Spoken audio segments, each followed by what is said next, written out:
Hi friends, content warning for this episode. Our show for today uses ableist language and slurs as well as ableist content. Listener discretion is advised.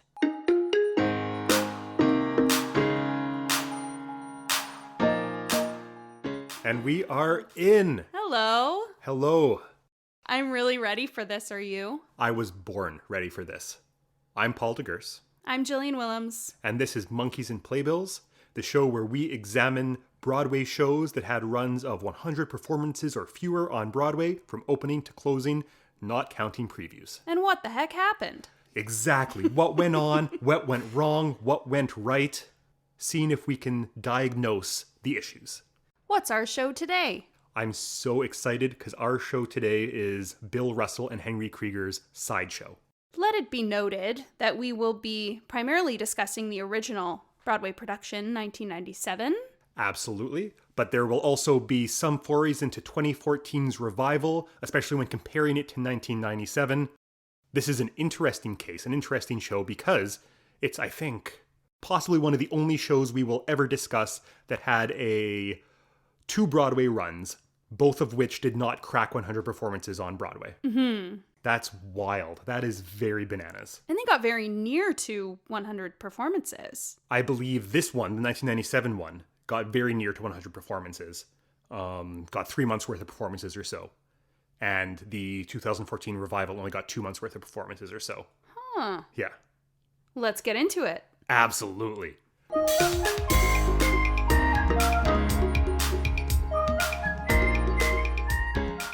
So 1997, Sideshow, opens at the Richard Rogers Theater. Previews began September 19th, 1997. The show opened October 16th, 1997, and closed January 3rd, 1998, after 31 previews and 91 performances. I believe this is our longest running flop yet. Absolutely. Well, I hope someday we have one that's like 99 that just almost did it. Let's find it. What should we start with this week? Well, let's start with a little bit of context. As Great always, idea. we are connoisseurs of context, and it's important to us that our listeners have as much context as we do to understand what we're talking about and why we're talking about what we talk about. So, Sideshow is based on a true story. Mm-hmm. It's based on the true story of real-life conjoined twins Violet and Daisy Hilton. I believe, did you end up reading their book, Jill, or did you just do some research? I did not read the book, nor did I watch the 2 movies they were in. No. But we did a little bit of research. Absolutely. Violet and Daisy Hilton were born to an unwed mother in 1901. Her name was Kate Skinner. So Violet and Daisy were sold then to Kate Skinner's boss, Mrs. Hilton. That's where they got their last name. And then, because they were the first conjoined twins in the UK to survive longer than 2 weeks, I guess there was novelty in that. And so Mrs. Hilton saw an opening and bought these young women and put them on display in a couple of different pubs, is my understanding. Yeah, it's worth talking about now as we're diving into this, that this story, this real life story, and thus this adaptation of it, tackles a part of history where disabled and differently abled people were really treated very poorly. And thus involves a lot of pretty horrendous violations of basic human rights. Yes. And the loss of that autonomy. Yeah, absolutely. They ended up on display in various pubs. Just terrible. So after a little while, I can only speculate, but I assume that Mrs. Hilton saw a possibility in traveling the children. And so they began to do a circuit and perform, I guess. All the while, Mrs. Hilton did not pay the girls the money and was just taking all of their funds left, right, and center. Any appearance, she took their money. And they continued to grow in popularity. That's right. Correct. They continued to get more and more successful. They were very talented performers, very talented singers and dancers.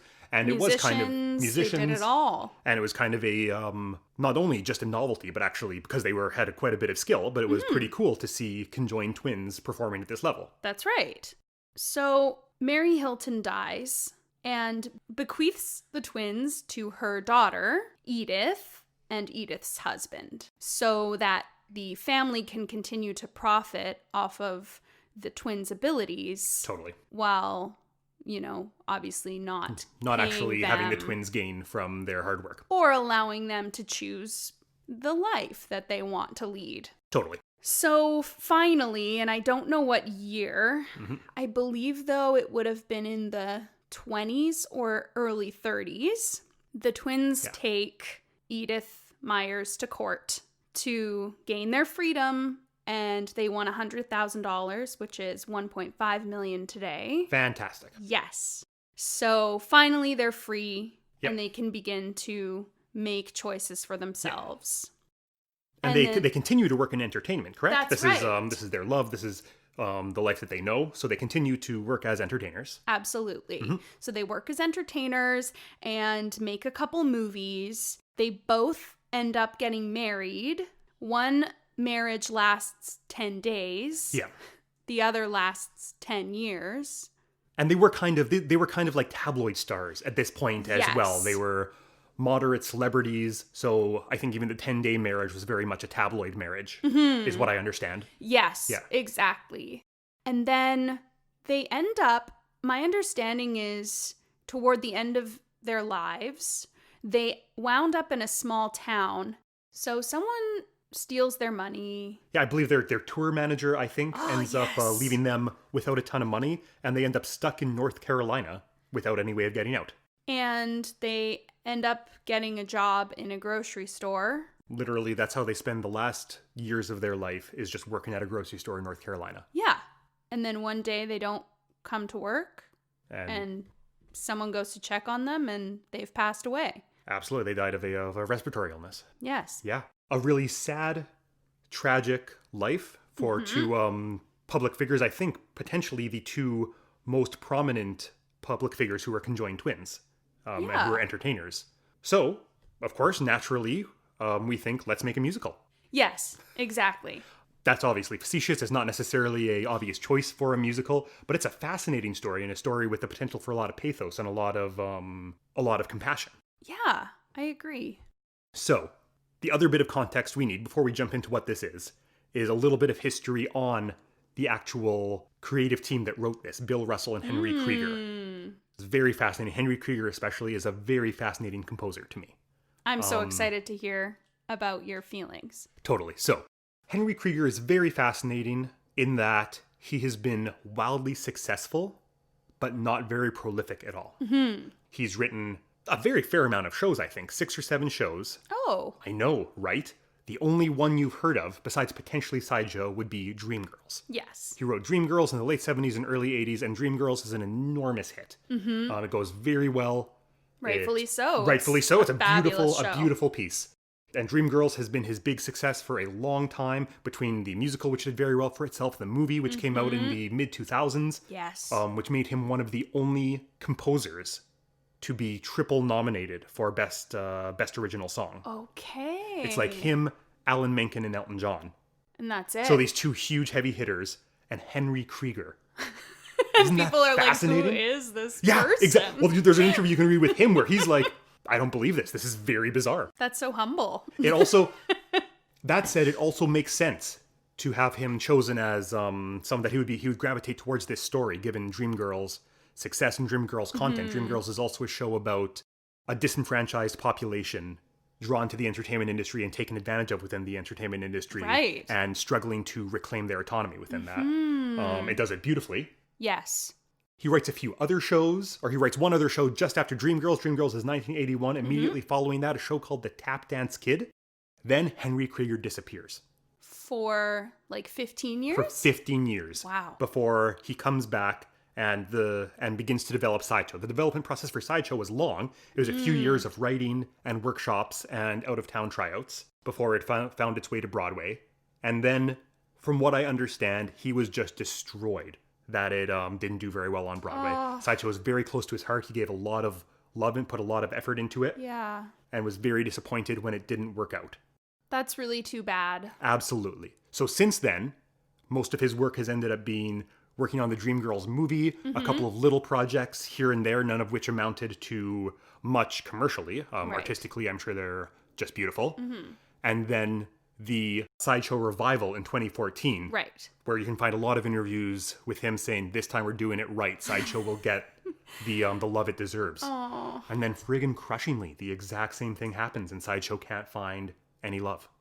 Wow. And that's really the end of Henry Krieger's professional career. He may live to do something another day, but the last thing was he contributed a song to a compilation of like Broadway artists for Obama in 2018. Oh, interesting. Or something like that. Yeah, which is cool, which is great. Yeah. Like an original piece? Yep, so like an original piece here and there. Very much like I would compare it to Marvin Hamlish. Compare him to Marvin Hamlish. We'll get more into this into the music itself, both in terms of actual composing style in a lot of ways, and in terms of sheer brilliance, but really not very prolific.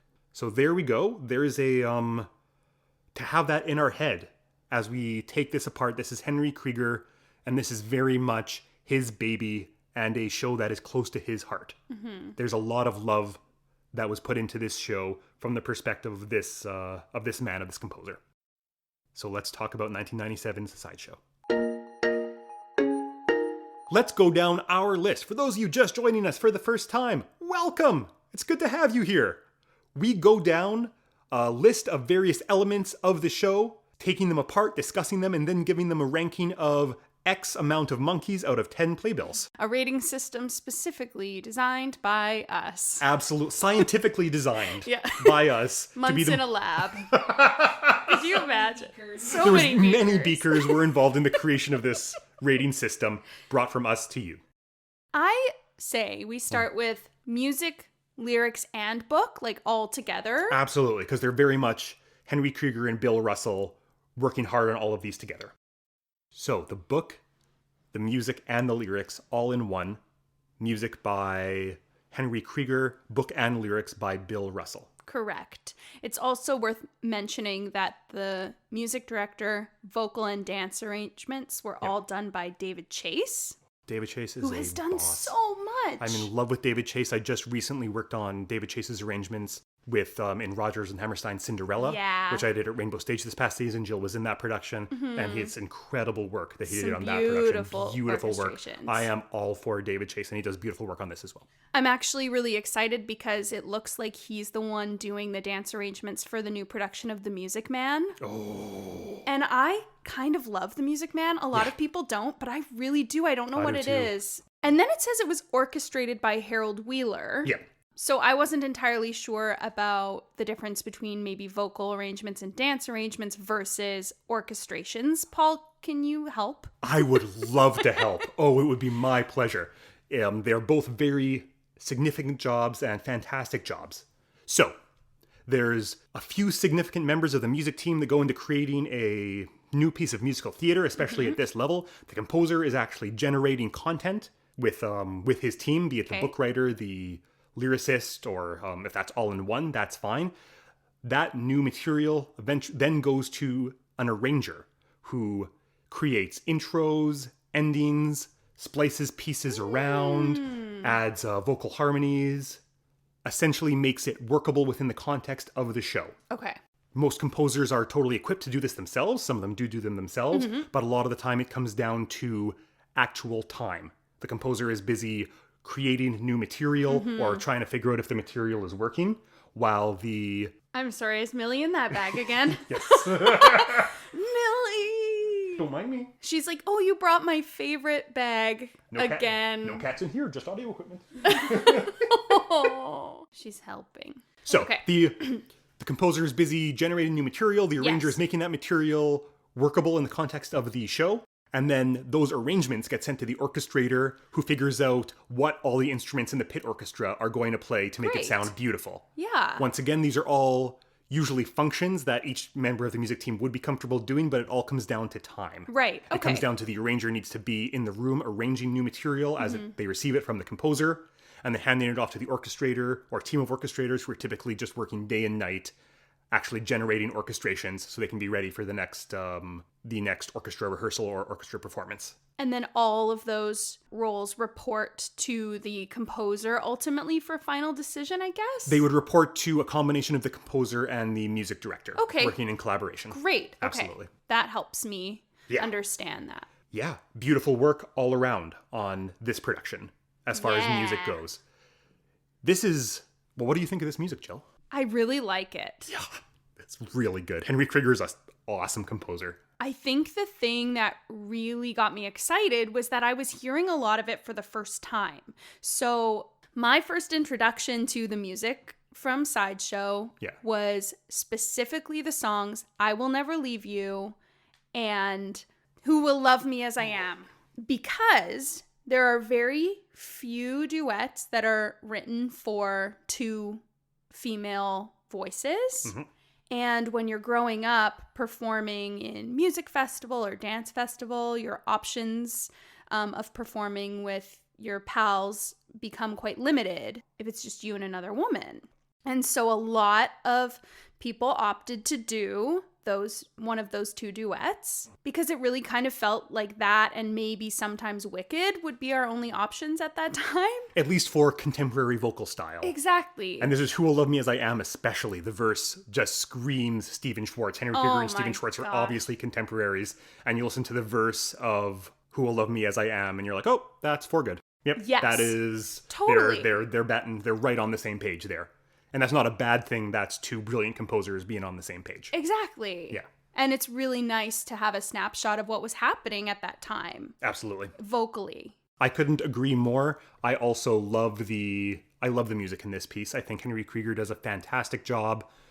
It reeks of maybe a time a little bit earlier than when it actually came out. It's very early 90s to me. Oh yeah, there's some power ballads in there. Oh yeah, absolutely.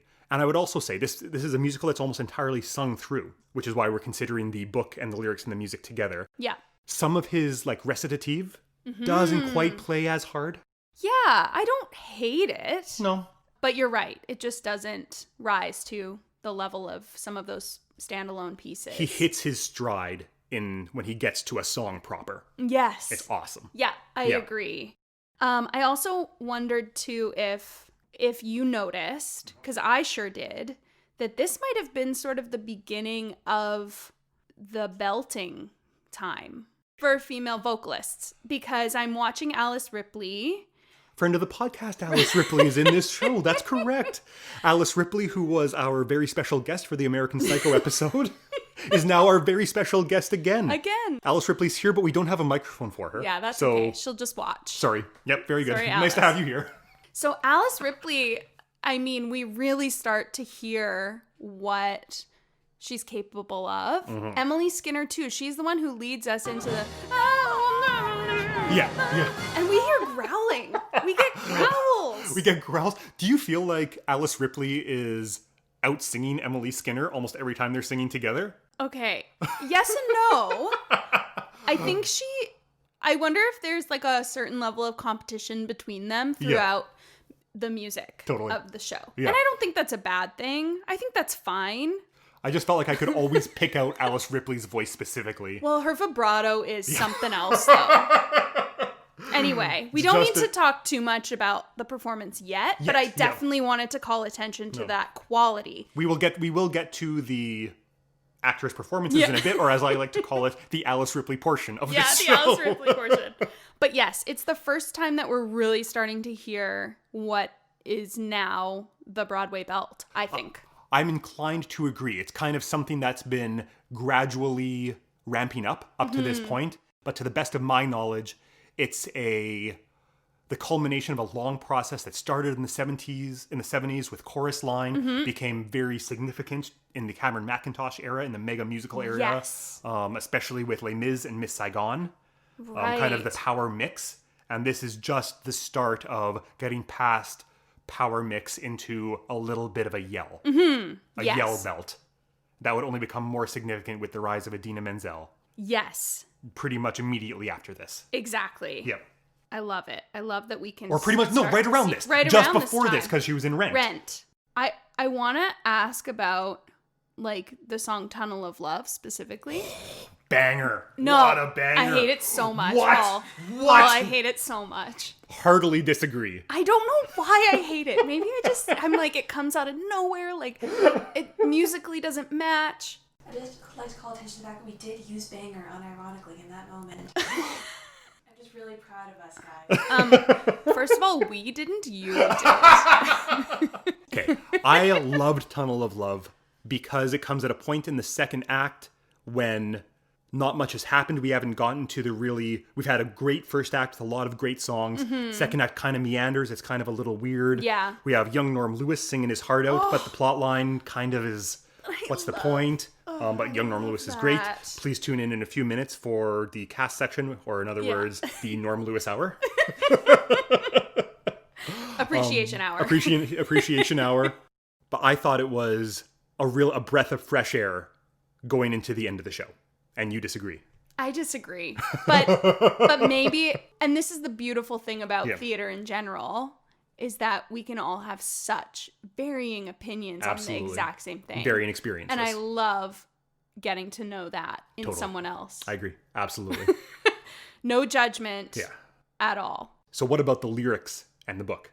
Which, once again, we're counting as one because it's a sung-through musical. For me, some of the problems lie not in the lyrics, but in the book. In the structure of this. The structure of this story. Yeah. The way they've decided to retell it. Absolutely. That's one of my main issues with Sideshow. I agree completely. I think if there's a problem here, it's with the way they structure the story. The actual lyrical content, I can't really find fault with, especially. Yeah. There's a lot of fun, a lot of good. The lyrics are very much constructed in that post-Golden Age 1970s. I keep on coming back to Marvin Hamlish because very much something like I Will Never Leave You feels like it's structured in a very similar way to What I Did for Love or something. Yes, exactly. And I love it. So lyrically, not a problem. Not at all. Musically, not a problem. Beautiful music. The book. The plot. Yeah. I think. It just feels so... It just doesn't do justice to who I believe to be, in my very small amount of research, the Hilton sisters.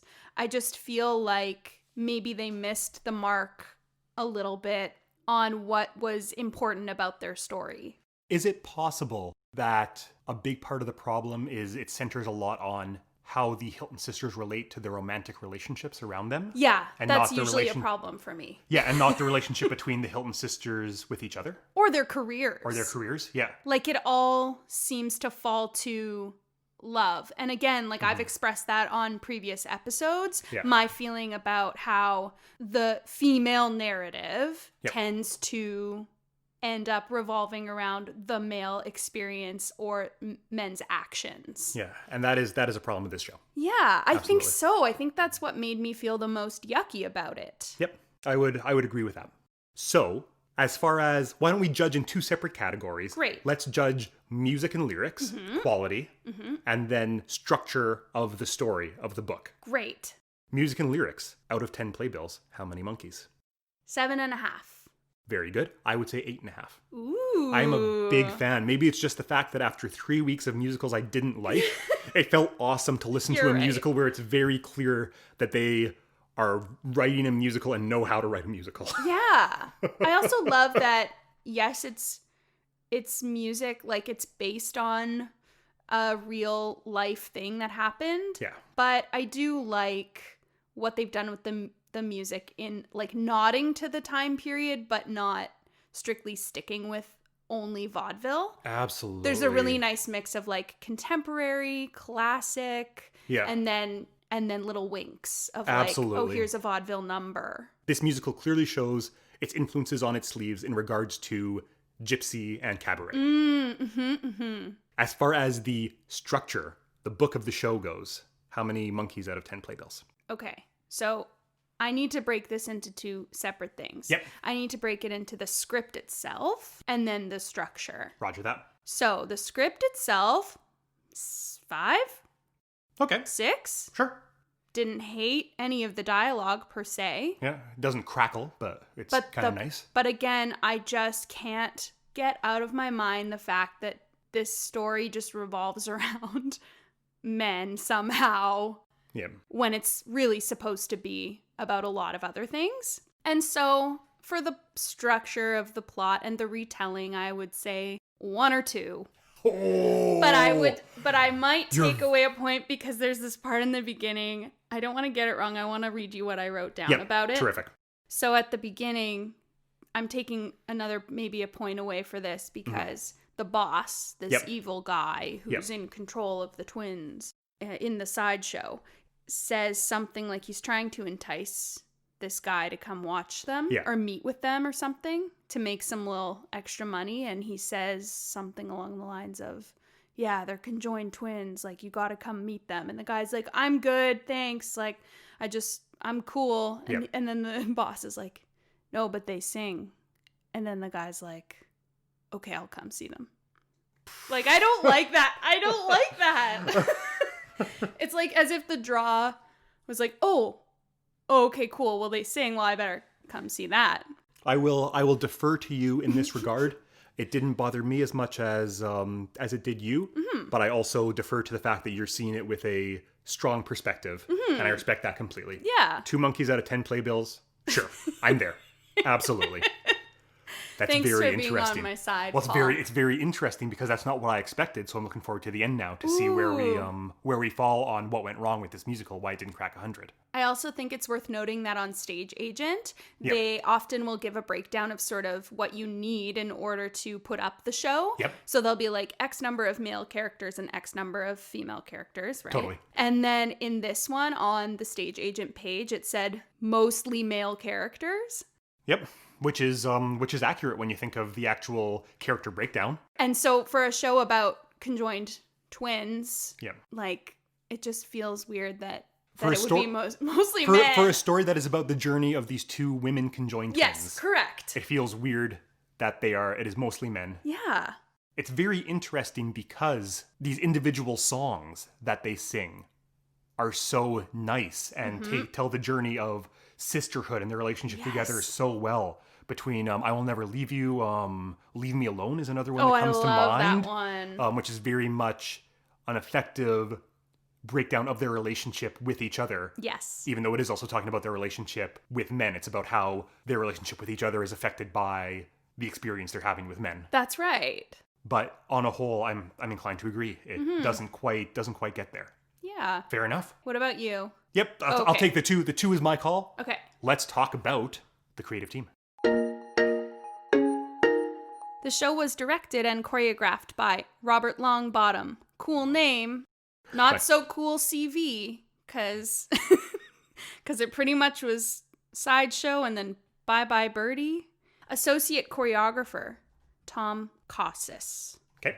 Assistant choreographers, Michael Clowers and Darlene Wilson.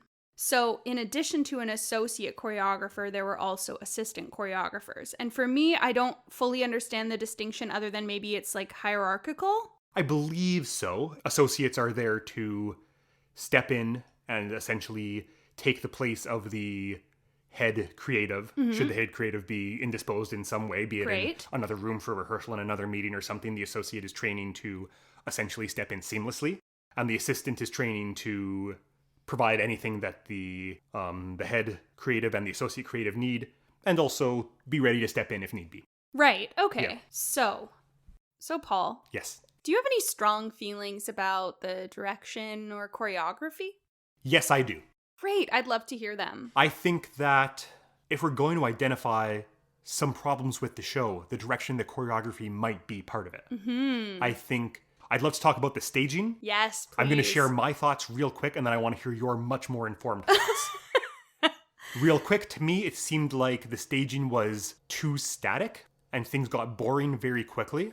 It seemed like they felt trapped by the fact that their 2 lead actresses had to be literally joined at the hip at all times. Correct. Not that they needed to be trapped by that, but it felt like that they felt that way. So that was my impression as someone who sees a lot of shows but has never staged a show in his life. Where's your head at? I actually feel quite the same. Yeah. So I think it's worth describing one of the things you're talking about. Alice Ripley and Emily Skinner attached at the hip through, I think the rumor was magnets.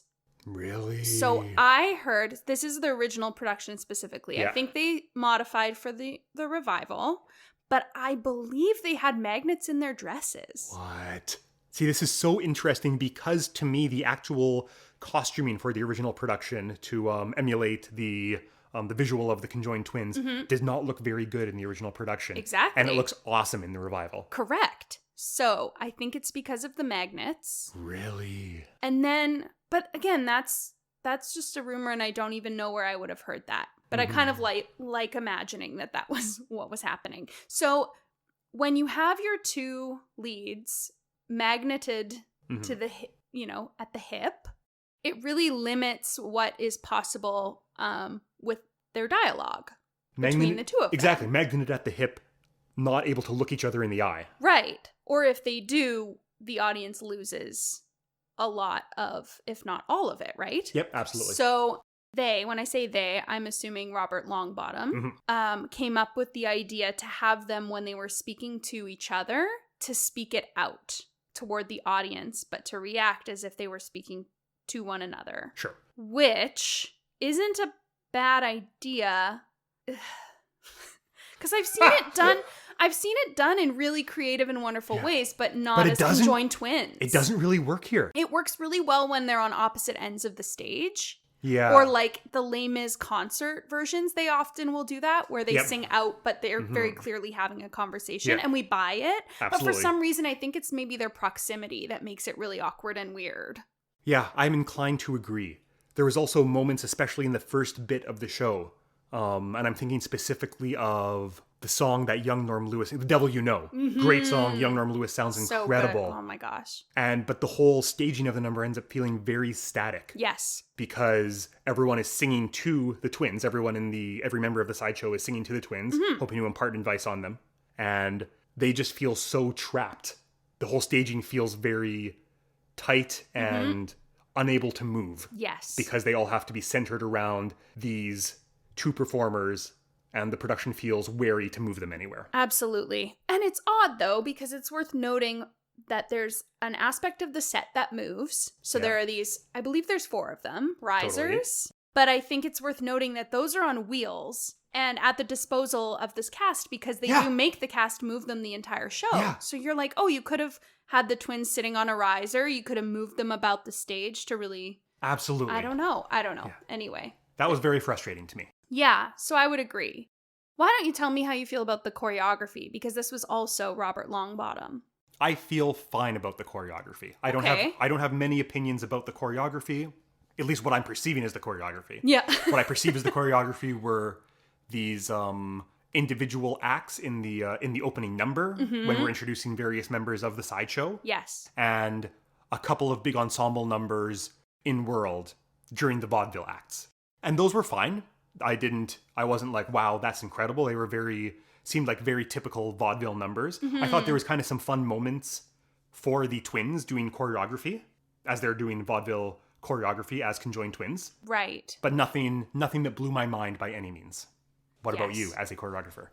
I felt that the choreo seemed heavily influenced by like modern dance, which is fine. It's just like, I wanted to see if maybe Robert Longbottom had a ton of Martha Graham training or something, because I was like, oh, this is very modern. Really? Not in a bad way. Yeah. But I just couldn't quite place the movement. And so that didn't bother me for any things that were happening in real time. The only time that the choreography bothered me was actually in the vaudeville numbers. Really? I felt there were a lot of missed opportunities. Yeah. Because I get the impression that the twins can be cheeky about it. Yeah. Like, it's written into the music that they are. Yeah, literally every song they sing in vaudeville is a different take on we're conjoined twins. But look at what we can do. Yeah, totally. And then they just kind of didn't do anything. And I'm like, oh, there's so many choreographic possibilities. Absolutely. So I think some of the little jokes were missed. It's very fascinating because I read some articles that talked about Robert Longbottom leading up to this and calling him, he's a very exciting new director choreographer. He's the next Michael Bennett. And this was his first. And this was his first Broadway. thing. Yeah. And it's very obvious. I think they were calling him the next Michael Bennett as a heavy hitter director choreographer combo. Not necessarily because his style is like legendary Michael Bennett. And it's obvious from this that he's not really equipped to hold that mantle. Exactly. So this brings us to Ben Brantley's review. Yes. Friend of the podcast. Ben Brantley. So, Paul, you sent us a really great article from the New York Post. Yes. That talks a little bit about, or gave us some more context about the 97 production and what might have happened there. Yep. And then it also talks a little bit about how they were reviving it. Totally. Okay, so in that article, they mentioned that Ben Brantley, friend of the podcast, began his tenure at the New York Times right before Sideshow opened. Wow. So his first review as head critic was for Sideshow. And went on to be just a tastemaker for Broadway. Shows live and die by the Times Review. Yes. So he writes about Robert Longbottom's choreography, quote, "The vaudeville and Follies pastiches lack the wit in the choreography of, say, Michael Bennett for Follies or Bob Fosse for Chicago." And I was really excited when I read that because it's exactly how I was feeling. Absolutely. So I wasn't off. I wasn't far off in my opinions and perceptions. That's so fascinating. Ben Brantley coming out strong with his first review as head critic. Yeah, but also weirdly, it's the nicest review we've read so far. Absolutely, by far, yeah. Like, easily. It's his nicest that we've read. If you were going to, I think we can consider the direction and the choreography together because it was done by a director-choreographer. Yep. If you were going to rate it out of 10 playbills, how many monkeys would you give it? 5. I agree. It doesn't actively hurt the show, but I think some stronger direction and stronger choreo could have really enhanced the show. Yes. As we see in the 2014 version. We'll get to that later. Let's go on something else. Let's talk about the design.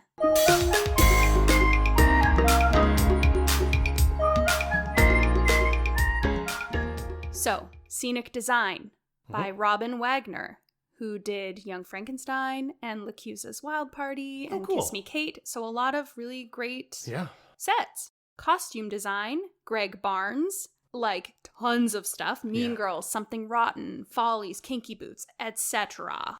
Lighting by Brian McDevitt. Mostly does plays, but did the Carousel revival. Sound design by Tom Clark, who did Porgy and Bess and the Hair Revival, which I got to see, and I can speak to the sound, and it was awesome. Was the Hair Revival really good? Yeah, it was so good. With Gavin Creel? Yes. Oh, I saw it with friend of the podcast, Ryan Siegel. Oh, that's actual friend of the podcast, Ryan Siegel, absolutely. Actual friend of the podcast. And then makeup by Maria Varel, who only did Sideshow. But I think that's actually not abnormal for a makeup artist to sort of do one musical. That's the way it seems. And then, move on. Just in general, I think it's so fascinating what we've observed so far that shit doesn't seem to stick to the designers. Yeah, you know what right. I mean? Oh my gosh, that's such a good point. Yeah. That's such a good point because Robert Longbottom did Sideshow as his first foray into musical theater, or direction, I should say. Yeah. And then like one or two things after, and that's it. Absolutely. Whereas Greg Barnes goes on to do costumes for everything. Absolutely. Let's talk about sets first, real quick. It was cool of them to borrow the set from the fringe production of Xanadont that we did 15 years ago. That's neat how they did that. Moving risers. That's a mean joke, a mean shot against this production where they use two moving risers that look very similar to risers that Jill and I had in a production that she choreographed and I music directed of Xanadont at the beginning of our careers in the Winnipeg Fringe Festival. Yeah, like 10 years ago. Yeah, totally. Yeah. And again, there is a lot of potential in those risers. Absolutely. But they were not used to their fullest. Mm-hmm. What did you feel about, in those vaudeville numbers, they would use some set pieces. What did you think of those? I thought they looked fine. Yeah, I agree. I think the set design is underwhelming to me here. Yes. I can't find, it doesn't suck. I'm not frustrated, but I wish they had done more. I agree. Yep, I'm the same. And then costumes, what do you think? I like the costumes a lot. I really love them. Yeah, absolutely. They're beautiful. I want to wear them all. Like, even the suits. Yeah. I want to wear the suits. So good. Lighting design as well, I think, is real nice. Yep. Understated for a lot of it, but then something like the Tunnel of Love number, I was like, yeah! Oh my god, no, we're not talking about that again. It was I'm just great! kidding. But It was awesome! It was They the did the lights were spectacle. flashy. Yeah. It was fun. We're flashing lights like you're in the Tunnel of Love. I was going to say they made it look like a real tunnel. As someone who's not a lighting designer at all, I'm a sucker for that. I'm like, Yeah, you are. it's flashing like the lights. That's cool. National 5-year-old. Yeah. 5-year-old Paul DeGurst says. Okay. Yeah, I only really commented on the costumes. It's very fascinating to compare this to the 2014 version. You said you saw clips of it, so you can say did. the way that the Broadway aesthetic changed between the two versions, gosh. where the 2014 production has this enormous, towering set. It's really... Amazing. It's amazing. It's a beautiful set. Yeah. To just see the change of aesthetic and the change of expectation in 20 years for a Broadway show. Yeah. Was very fascinating to see to me. You've hit the nail on the head. Absolutely. I think the change in expectation. Do you think that comes from the digital age? Absolutely, it does. I really think so. Yeah. Like the production shots and all of that needs to be at the forefront of how you're marketing your play. And so if it doesn't look good, people aren't going to come. Whereas before, you know, all you had to release was like your cast list, and then people would be like, "Oh, I'll go see that." Well, they couldn't even access those production shots unless they were in New York. That's you know what I mean? Yeah. They couldn't access it over any kind of internet at that point. It wasn't prevalent at any rate. Good point. Whereas in 2014, you know, we know exactly what Hadestown looks like, Yes. even though neither of us have seen it. Right. We know darn well exactly what the aesthetic is of that show. Fascinating. Yeah. It's really, I love thinking about that. I know, think it's so- I said isn't that it cool? last time too. Like just how technology has so greatly impacted the way that we as audiences like receive theater. Absolutely. So let's give ratings. There's not much to say about the design here other think we than can all make it it- went from pretty good to great. Yeah. Set and lights.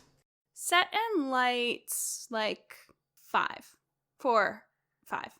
4.5. Okay, 4.5. Final That's answer. 4 monkeys out of 10 playbills. I'm going to say 5. 4 for set. Okay. No, I'm going to say 5.5 because 4 for set, 7 for lights because I like the flashing lights. Ooh. So combine that, you get 5.5. Everyone, if you're doing a play Yep. or a musical Absolutely. and Paul's coming to see it, Yep. if you don't have a goddamn flashing light, Well, I'll probably be bored. I'll probably walk Paul out. will be bored and he'll leave. Okay, and then costumes. How many monkeys out of 10 playbills? 7. Yeah, I might say 8. Yeah, totally. I would say 8. Okay, Sorry, cool. I'm just imagining going to a show and someone's just by the light switch going click, click, click, click, click, click, click. Yeah! What a good show! I love that idea. Are you happy now, Paul? Yeah. I am. 10 playbills, 10 monkeys, thank you. All right. Let's talk about the performances. Yes. Who's in the cast, Paul?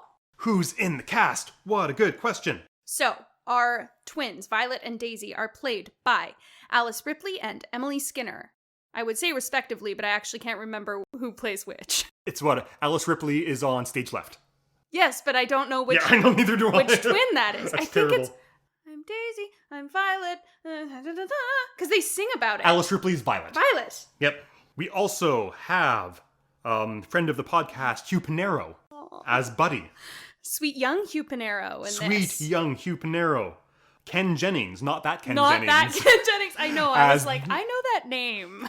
as the evil boss. Yes. Ken Jennings before he went on to be a Stop. Jeopardy superstar. You're gonna confuse them. A young Norm Lewis as Jake, the cannibal king. I'm gonna come out and say it now. I have such a crush on Norm Lewis. And what's the other guy's name? Is it Terry, the other guy? Terry. Is Jeff McCarthy. Yes. And those are the main characters. They are. And then Yeah. there's a small but mighty ensemble. Absolutely. A small but very mighty ensemble. Yeah. Okay, so let's go down the list of the main performers. Let's save the sisters for last. Okay. Jeff McCarthy and Hugh Pinero as the two love interests.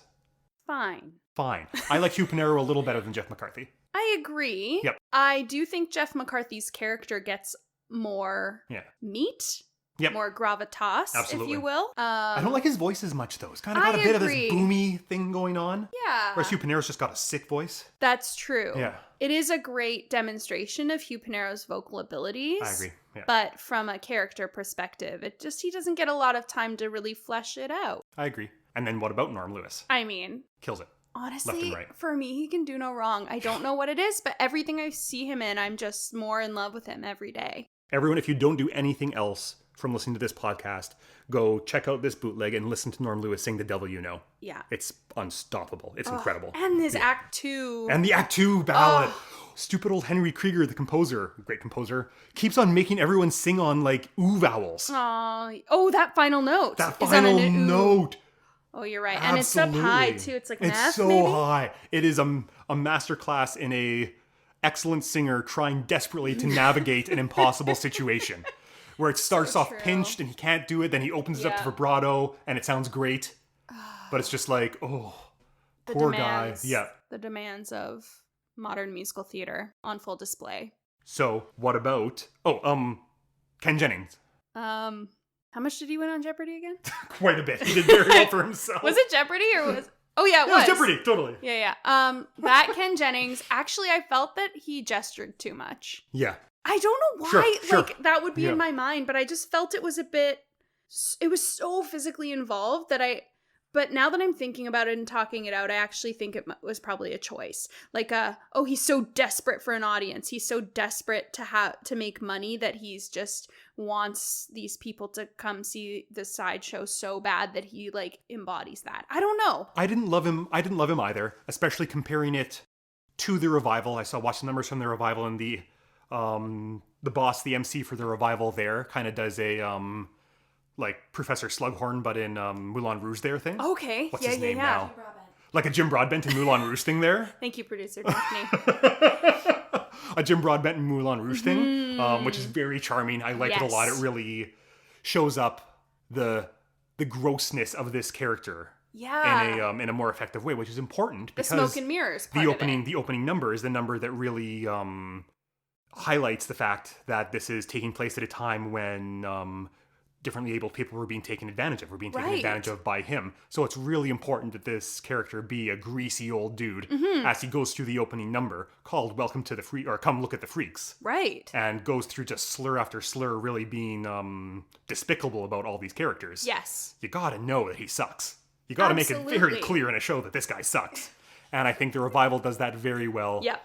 I don't think that the opening number in the original does that enough from a staging perspective. I was going to say or a from a lot. performance perspective. Yeah, a lot Yeah. from a staging perspective. It Absolutely. was very bland as Yep. far as setting that up. Yeah.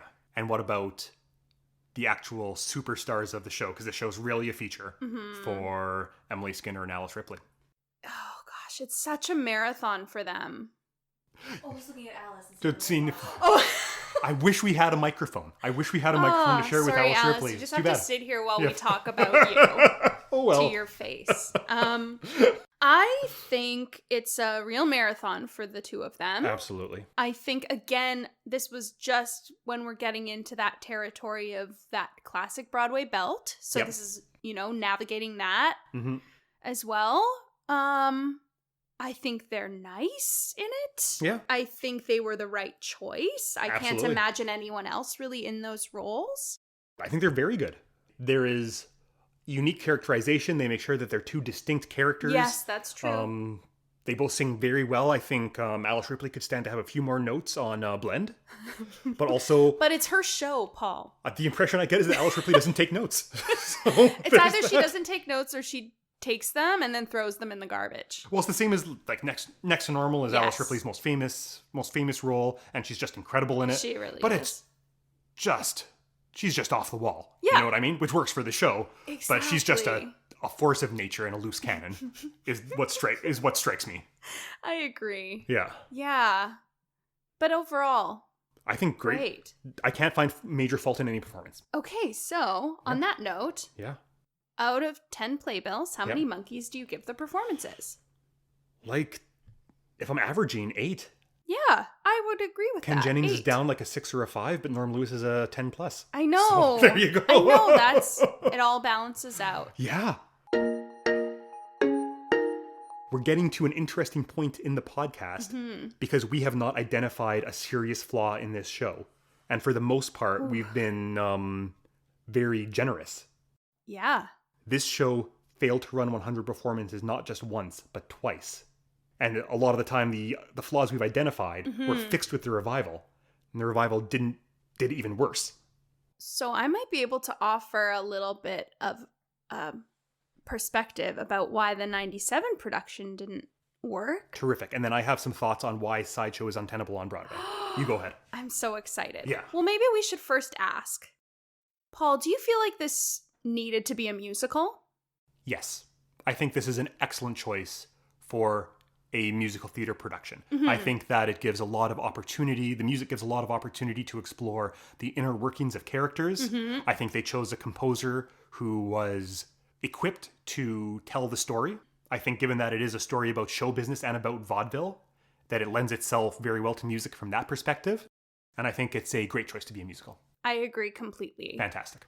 So one of the ways that I think we might be able to identify the flop nature of the original production comes from a marketing perspective. Oh, cool. Yeah. So a friend of mine who knows Hugh Pinero, he alluded to her that the way that the marketing team had failed them was that they actually just didn't market the show well at all. Fair enough. Because you can see very clearly that each person involved in the production really took time to carefully craft each part of the show itself, that when it came time for the producers to do that job, it just seemed like they didn't hold up their end of the bargain. Right. And so it was mentioned to me that the cast would have to go to like Times Square and like do little like quick performances and tastes of the show to try to drum up support and to get an audience like in the door. Like a flirting fringe show. Yep, like a fringe show to get butts in seats. I think that makes total sense, and I think it's probably especially egregious because you know what else is going on? Maybe not at this moment, but right around this time? What? The marketing juggernaut that was Lion King. Exactly. Is starting this year. Yes. And they're just taking over Times Square with this very distinct aesthetic, a huge marketing campaign with all the yellows and the Sahara aesthetic. Yes. And the Disney machine behind it. Yes, that's right. And Sideshow's this weird, quirky story. And it's not fun. It's not funny. It's a serious, it's a tragedy. It's a tragic story. Exactly. And there was also another tragic story playing at that time, which was Ragtime. Absolutely. The original Ragtime was up as well. I mean, you have to pick your shows accordingly. And some people are like, okay, I want to see a happy one. As if I Norm see a Lewis sad one. was not in the original Ragtime or the original Lion King. I know. That's bananas. beyond me. Absolutely. In that New York Post article you sent, Yep. there was one quote that really jumped out at me, and it kind of solidified the story about this marketing problem. Yep. And it said, quote, "The producers, one of whom sold his vacation home to get the production up, couldn't accept the fact that audiences weren't responding to their masterpiece." End quote. So I was like, like, I think that was supposed to be like, look how much they cared about this show. This guy sold his summer home, but I'm like, oh, this guy had a summer home to sell. Like, and that's kind of a... I don't know. My heart, I don't feel bad about that. Because you can produce a show and market a show very successfully with not a lot of money. Oh, okay. I'm saying this under the lens of like current age though. Let me think about that. So they tried again in 2014 though. That's right. They really went back. Went for it. They fixed a lot of the problems we identified and also the critical public identified with the original production. Yep. In a lot of ways, they made it more respectful to the differently abled artists, ended up employing more differently abled artists to actually portray the members of the Sideshow. That's right. Not entirely. I would love to see a performance of Sideshow that actually used 100% differently abled artists. Yes. On a side note, that would be friggin' bomb and would be incredible. Yeah. But they made more of an effort than they did originally. They changed some lyrics, including and especially the song that the cast of the Sideshow sing to Violet and Daisy as they leave. In the original production was "Say Goodbye to the Freak Show." changing it to the much more respectful "Say Goodbye to the Sideshow," Yes. which is a great choice. Mm-hmm. A beautiful set, a lot of nice choreography. Mm-hmm. Great costumes. Great costumes. Their wig choice made a lot of sense. It was almost as if they were paying homage to the real Daisy and Violet in the revival in a way that they did not in the original. And it does even worse. 2 months. So what happened, Paul? Do you know? My theory is that... Basically, my theory is that Broadway's broken. Yeah, okay. To elaborate, to not be glib, to actually be sincere here. My theory is that Broadway doesn't have much room for a story like Sideshow that doesn't have a hook, is just a sincere story about what is at this point an obscure piece of history. Right. They never did any kind of stunt casting on it, which is one strategy that shows have used in the past to achieve that kind of success. That's right. And they never quite seemed to get their hooks into the excitement of the Broadway consuming population like something like Hadestown does. Right. Is one that jumps to mind that somehow manages to land on its feet. Dear Evan Hansen is another one without any kind of significant stunt casting or being a recognizable property. Yeah. I think it's just a sad story and one that the general audience can't really find, that a commercial audience doesn't find relatable. Yeah. I think it's a bummer. I think it's a beautiful piece.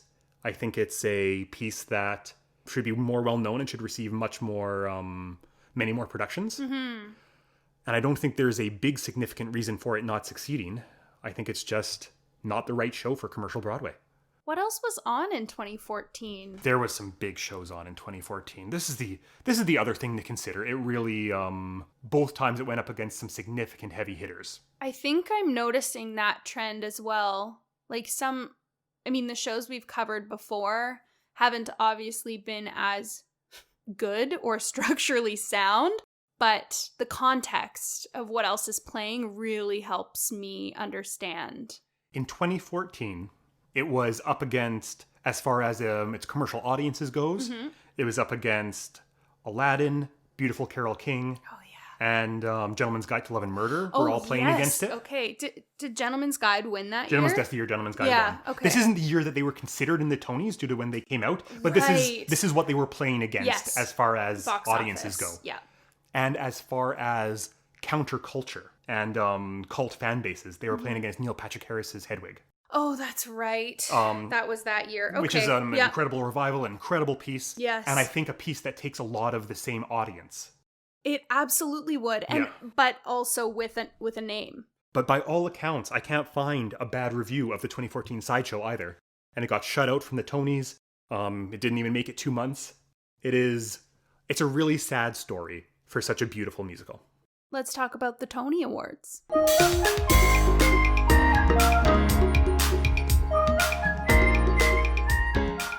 Tony Awards that year. Obviously, we already started to get into it. So, as far as the Tonys go in 1997, Sideshow was nominated for 4 Tonys.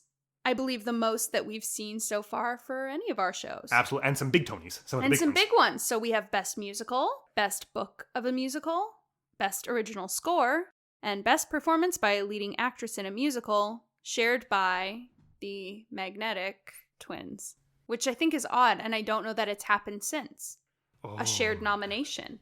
So some of the other musicals that were nominated that year were Ragtime, Evita, Sound of Music, The Lion King, Cabaret, Scarlet Pimpernel, and 1776. So just a ton of... Was that the Alan Cumming Cabaret? It was! Fascinating. Alan Cumming and Natasha Richardson. Yeah. I mean... Oh, that's so cool. Yes, which is why we need to talk about Cabaret. Is it possible that Cabaret kind of took some of Sideshow's audience? I definitely could see that. Yeah. Yes. As far as you're a tourist in New York, you don't know much of what's going on. Here's Cabaret and here's Sideshow. On paper, they look like pretty much the same thing. Yes. Except Cabaret had a movie with Liza Minnelli. And it's got Alan Cumming. So you're going to go see that instead of weird old Sideshow from the guy who wrote Dreamgirls. And Alice Ripley, who at this time isn't even anyone. It's really, it's too bad. It's the sign of how... it's not enough to be a nice show on its own, at least when you're competing in the commercial marketplace. It's true. And that's so frustrating. It is. I think we've made our opinion pretty clear. I think so. I think it won't come as any surprise when we go to this next segment, which we have to do contractually, which is... Flop. bop or make it stop. Is it a total flop? Is it a surprise bop? Or do we need to make it stop? On the count of 3, we're both gonna say what we think it is. 1, 2, 3. Total flop. Oh. Just kidding. I'm kidding. It's a total bop. That could have been so good if you would have just stuck with the structure of my game. That can't be a surprise after we sang the joys of this show for an hour. It's true. This is an awesome show. Love this show. Everyone, please check out this show, and let's start talking about how we can do a version of this show that features a cast full of artists with disabilities, because that would just be incredible. And it's a show that deserves it. That's worth it. Yes, I agree. Absolutely. I think that's it for us for now. I think we've touched on everything. Absolutely. I should just quickly mention that it is so helpful if you rate, review, like, subscribe, call, email, text, DM, slip into our DMs. Absolutely. And carrier pigeon. Please, if you think anyone else in your circle would like this show, would enjoy this show, please let them know to check us out.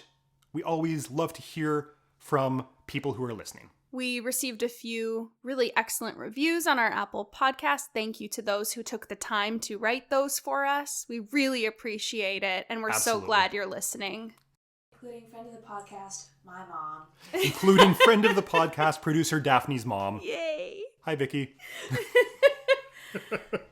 What are we gonna talk about next time? Next time, we're going to talk about Big Fish. Thank you for joining us. We're now Violet and Daisy. Absolutely. I will never leave you. I will never go away. Oh, thank you all so much. This is always a blast. This has been a lot of fun. Can't wait to connect with you all sometime soon. Bye.